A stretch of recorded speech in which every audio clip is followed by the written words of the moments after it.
Good morning, class 8. Hope all are you doing well at your home. Now it's your geography class time, and we will start your second chapter, that is natural resources, land and soil. Open page number 133. Your chapter name is natural resources, land and soil. Natural resources हमारे जो प्राकृतिक संसाधन हैं जो हमें nature द्वारा मिले हैं free of cost. We will talk about land and soil. भूमि और मिट्टी के बारे में हम इस चैप्टर में बात करेंगे. In the course of your exploration of the Earth's physical features and its environment is the previous 2 years, you have already learned that the Earth has the basic qualities to support life. हमने अभी तक बहुत कुछ पढ़ा है geography में, और हमने ये अभी जो पीछे हमने 1-2 सालों में जो ज्योग्राफी में चैप्टर्स पढ़े हैं उसमें हमने ये देखा कि जो हमारा इकोसिस्टम है, जो हमारा नेचुरल एनवायरनमेंट है, वो अपने आप में इंसान के जीवन के लिए पर्याप्त है. वो संपूर्ण है, उसमें सब कुछ है जो कि ह्यूमन लाइफ को सपोर्ट करता है. It provides us the it provides us the humans the means of our survival opportunities for our development. हमारे लिए जो भी हमारे विकास के लिए ज़रूरी है वह सब हमें इससे मिलता है. The introduction to the concept of resources has made you aware about the presence and importance of the various natural resources on Earth's surface. जो भी मतलब हम इस कंसेप्ट में रिसोर्सेज में हमने पढ़ा है कि जो इम्पॉर्टेंट है इनकी, जो रिसोर्सेज की जो हमें अर्थ सरफेस पे मिलते हैं वो कैसे ह्यूमन लाइफ को चलाने में कितने कारगर हैं, कितने ज़रूरी हैं. You already know that among the Earth's major domain, the hydrosphere covers 71% of the Earth's surface, while the lithosphere covers 29%. हमने जब बेसिकली रिसोर्सेज के बारे में पढ़ा था, इकोसिस्टम के बारे में पढ़ा था, तो हमने जाना जो हमारा धरती का 71% पार्ट है वो पानी से घिरा है, और जो 29% पार्ट है वही जो है हमारी लैंड है या लिथोस्फीयर है, और 71% हाइड्रोस्फीयर है. All parts of this small percentage are not habitat. और इसका ये जो सारा भाग है ये सारा भी रहने के लायक नहीं है. The lithosphere comprises the solid upper crust of the earth along with the soil. The part of the nature is termed as land. Lithosphere basically क्या है बेटा? अर्थ का, जैसे हमारी जो अर्थ है अगर उसकी डीप इनसाइड की बात करें तो हमारे पास कुछ लेयर्स होते हैं. वन इज क्रस्ट, फिर आता है मेंटल, फिर आता है कोर. तो क्रस्ट क्या है? उसका ऊपरला भाग है, उसे क्रस्ट कहा जाता है. जो क्रस्ट और जो कुछ मिट्टी है वो मिलके लैंड बनाते हैं, यानी कि भूमि बनाते हैं. Now we will study about the topic land. Land is a natural resource of utmost importance to man and most living beings. Land एक प्राकृतिक संसाधन है और यह इंसानों और दूसरे जीवों के लिए बहुत ज़रूरी है. It serves as a base for natural vegetation. ये हमारी जो नेचुरल वेजिटेशन है, जो खेती बाड़ी है हमारी, उसके लिए ज़रूरी है. It serves as a habitat for wild life. ये हमारे जो जंगली जीव जंतु हैं उनके लिए रहने का घर है ये. So land supports economic activities like agricultural, pastoral farming, which provide us food and materials for our clothing.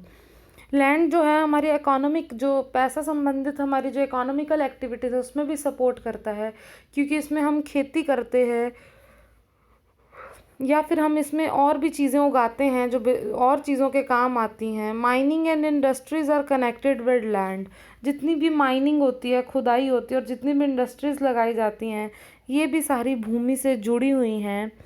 We mine minerals from land and build industries with products from the land.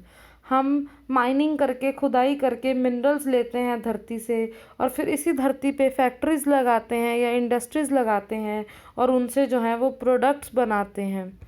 We build our shelter and houses on land with materials we obtain in it. जो चीज़ें हमें भूमि से मिलती हैं हम उसी की सहायता से भूमि पर अपने रहने लायक घर बनाते हैं. Thus we should utilise land with care and proper planning. तो देखो कि हमें भूमि कितना कुछ दे रही है, तो ये ज़रूरी है कि हम उसको ढंग से उपयोग करें और एक प्लानिंग के साथ उसको उपयोग करें, उसका दुरुपयोग ना करें।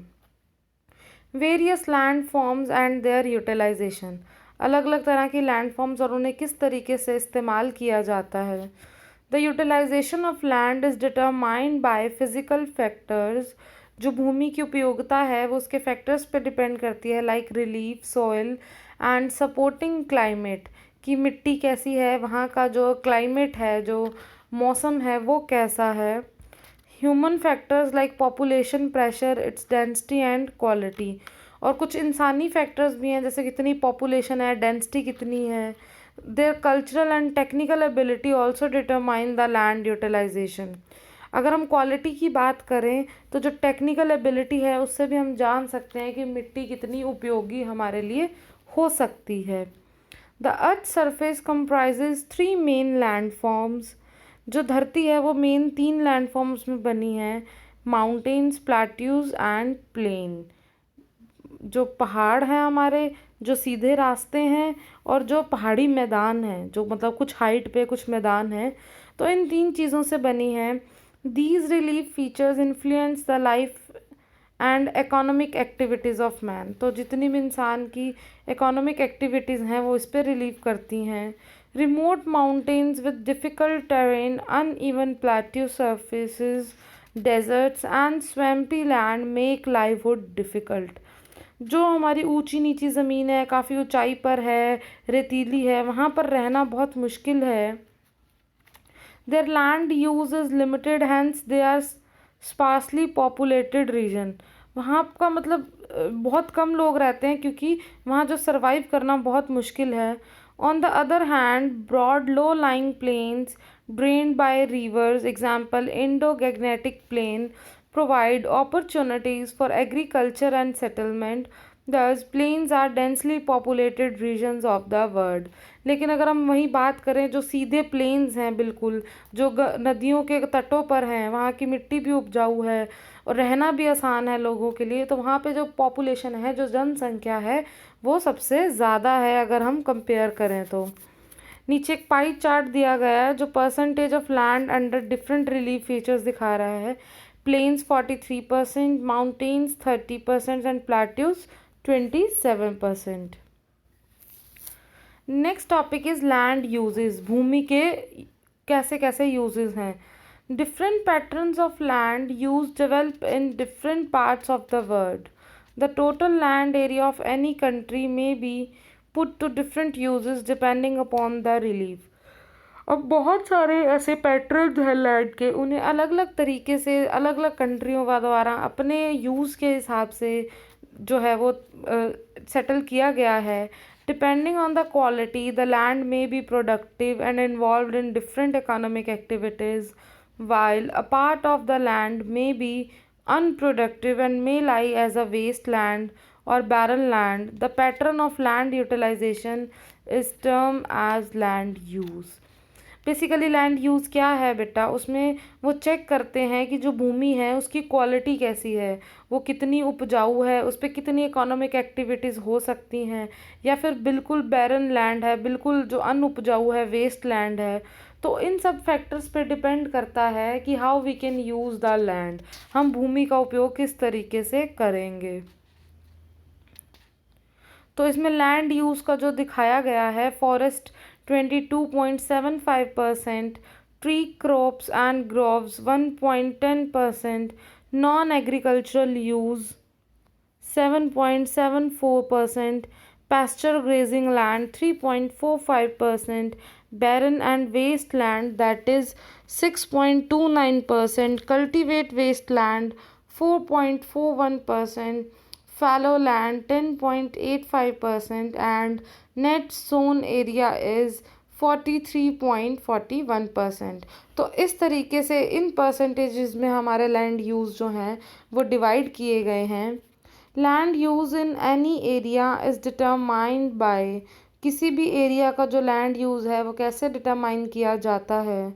Location and accessibility of the area, उसकी लोकेशन के हिसाब से कितना इजी है उसे एक्सेस करना। Relief, nature of rocks and slope of the land, कि कितने लोग वहाँ रहते हैं, किस तरह के रॉक्स हैं वहाँ पे, स्लोप कितनी है, ढलान कितनी है। The third is the type of soil, मिट्टी किस तरह की है। अवेलेबिलिटी ऑफ वाटर, वहाँ पानी कितना उपलब्ध है।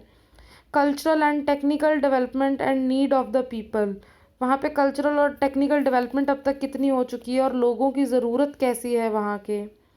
इंफ्रास्ट्रक्चर ऑफ द एरिया, और उस जो एरिया है वो कितना डेवलप है, उसका इंफ्रास्ट्रक्चर क्या है। तो इन यूजेस से जो लैंड यूज़ है वो डिटरमाइन की जाती है। Next is land utilisation in India, particularly India की लैंड यूटिलाइजेशन के बारे में बात करेंगे। As compare to India, countries like Japan, Brazil have much larger percentage of areas under forest cover. अगर हम इंडिया से कंपेयर करें जापान या ब्राज़ील को, तो जापान की 67% और ब्राज़ील की 66% ज़मीन जो है वो आज भी जंगल हैं। India has the largest percentage of its land under agricultural use, followed by France, UK and USA. लेकिन भारत की जो मुख्य तौर ज़मीन का हिस्सा है वो आज भी खेती बाड़ी के लिए यूज़ किया जाता है। while only 3.545% of India's land is under pastures for rearing livestock, और जहाँ की सिर्फ 3.45% हिस्सा ऐसा ही है जो जानवरों के चारवाहे हैं। Australia has 56% of the land under pastures according for the flourishing pastoral trade. Australia में आज भी 56% हिस्सा जो है पशुओं के चारण के लिए है। In advanced countries like Canada, nearly 52% of the land is put to non-agricultural uses. लेकिन जो बहुत ज़्यादा अच्छी जो एडवांस कंट्रीज़ हैं कनाडा जैसी, वहाँ आज भी 52% जो ज़मीन है उसको नॉन एग्रीकल्चरल यूजेस के लिए रखा गया है, जिसमें खेती नहीं की जाती। A comparison of the land use of different countries reflect the level of their economic development as well as the economic activities undertaken in those countries. अब हर देश में अपना अपना एक तरीका है लैंड यूज़ करने का, उनकी अपनी इकोनॉमिक एक्टिविटीज़ या उनके अपने डेवलपमेंट क्राइटेरियाज़ हैं जिसके बेसिस पे वो लैंड को यूज़ करते हैं। Land owned by individuals is known as private land, whereas land used by community for common uses like collection of fodder, fruits, nuts and medicinal herbs etc. is known as community land. It is also called common property resources. अब जो ज़मीन एक particular इंसान द्वारा खरीदी गई है उसे प्राइवेट लैंड कहा जाता है, लेकिन जो कॉमन लैंड है जिस पे नॉर्मल पब्लिक एक्टिविटीज़ होती हैं उसे हम कम्युनिटी लैंड कहते हैं या फिर उसे कॉमन प्रॉपर्टी रिसोर्स भी कहा जाता है। Vast changes in land use pattern reflect the cultural changes in society. अब जो दिन ब दिन जो है लैंड यूज़ के जो क्राइटेरियाज हैं दिन प्रतिदिन वो चेंज हो रहे हैं, तो इससे पता चलता है कि जो कल्चरल चेंजेस हैं सोसाइटी में वो भी आ रही हैं। Because of the expansion of agricultural and constructional activities, major threats to the environment are. दिन प्रतिदिन जैसे जैसे खेती के लिए ज़मीन बढ़ाई जा रही है और कंस्ट्रक्शनल कुछ और नई बिल्डिंग्स बनाने के लिए जो एक्टिविटीज़ की जा रही हैं लैंड पे, उसके साथ जो हमारे पर्यावरण को खतरा है वो बेसिकली लैंड डिग्रेडेशन, यानी कि जो है मिट्टी जो है पूरी उसकी डिस्टर्बेंस कर देते हैं लैंड पे क्रिएट, लैंडस्लाइड्स जो भूस्खलन आते हैं, सोयल इरोजन मिट्टी का उपजाऊपन ख़त्म होना, और डेजर्टिफिकेशन मिट्टी का रेतीले कणों में तब्दील होकर वहाँ रेतीला एरिया बन जाना। तो ये सबसे मुख्य खतरे हैं जो दिन प्रतिदिन लैंड यूजेस के जो क्राइटेरियाज हैं वो चेंज होने की वजह से हमारे एनवायरनमेंट में उत्पन्न हो रहे हैं। So in next topic there is conservation of land resources, कि कैसे हम कंजर्व कर सकते हैं, कैसे हम बचा सकते हैं लैंड रिसोर्सेज को। The total land area of any country is fixed, हर देश का जो लैंड एरिया है वो फिक्स है। The increasing population increasing demand for everything and puts pressure upon land. अब दिन प्रतिदिन बढ़ती जनसंख्या धरती पर दबाव बना रही है क्योंकि उसकी डिमांड्स भी बढ़ रही हैं। Man cleared forest to acquire land for agriculture, अब बढ़ती आबादी के साथ इंसान जो है वो जंगलों को साफ कर रहा है ताकि वो ज़मीन पर खेती कर सके।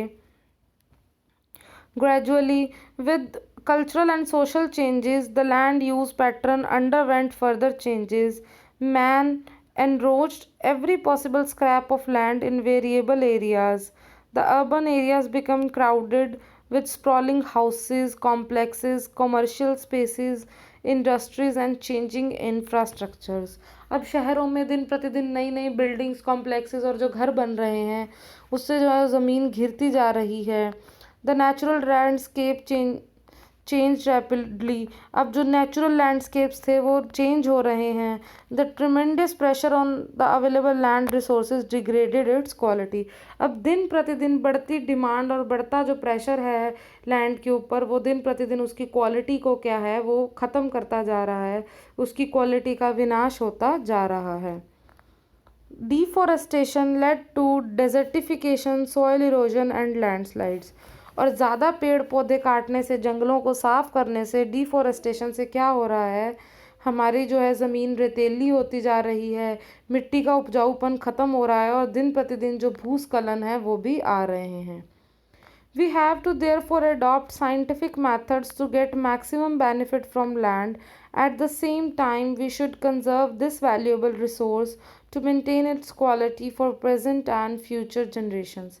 हमें क्या करना चाहिए, हमें कुछ ऐसे साइंटिफिक मेथड या कुछ ऐसे तकनीकी चलन का उपयोग करना चाहिए कि हम मिट्टी को यूज़ भी कर लें, लेकिन उसकी जो भूमि की जो वैल्यूज़ हैं, जो उसके जो मतलब मेन जो उसके एक्चुअल फ़ायदे हैं वो ख़त्म ना हो, हमारे लिए भी और हमारी आने वाली जनरेशन के लिए भी.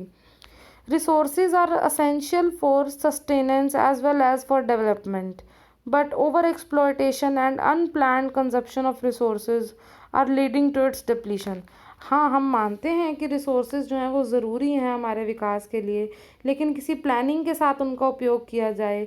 अगर इसी तरीके से हम उसका उपयोग करते रहेंगे तो वो अवश्य ही एक दिन जो है वो ख़त्म हो जाएंगे. Conservation of resources means using resources efficiently. यहाँ कंजर्वेशन से मतलब यही है कि हम उनका उपयोग एक तरीके से करें, एक प्लान्ड वे से करें, and without harming future prospects. और ये भी ध्यान में रखें कि आने वाली लोगों को, आने वाली जनसंख्या को भी उसके फ़ायदे मिले. Conservation emphasis judicious and planned use of natural resources by, वो मतलब बेसिकली कंजर्वेशन से यहाँ मतलब ये है कि हम इस तरीके से उनका इस्तेमाल करें कि क्या हो कि आने वालों को भी उसका फ़ायदा मिले. जैसे कि हम एफॉरेस्टेशन कर सकते हैं, ज़्यादा से ज़्यादा पेड़ उगाएं जिससे कि डेजर्टिफिकेशन नहीं होता, सॉइल इरोजन भी कम होता है. या फिर हम लैंड रिक्लेमेशन करें, regulated use of chemical pesticides and fertilisers. हम जो केमिकल फर्टिलाइज़र्स और जो पेस्टिसाइड्स डालते हैं अच्छी खेती के लिए, उसका इस्तेमाल भी कम कर दें. Checks on overgrazing by animals etcetera. ज़्यादा ज़मीन जो है जानवरों द्वारा ना चराई जाए ताकि उसका जो एक्चुअल क्वालिटी है वो ख़त्म ना हो जाए. तो इस तरीके से जो हम है कंजर्व कर सकते हैं हमारे नेचुरल रिसोर्सेज को. So this is all about your today's lecture. Tomorrow we will continue our chapter from the topic soil.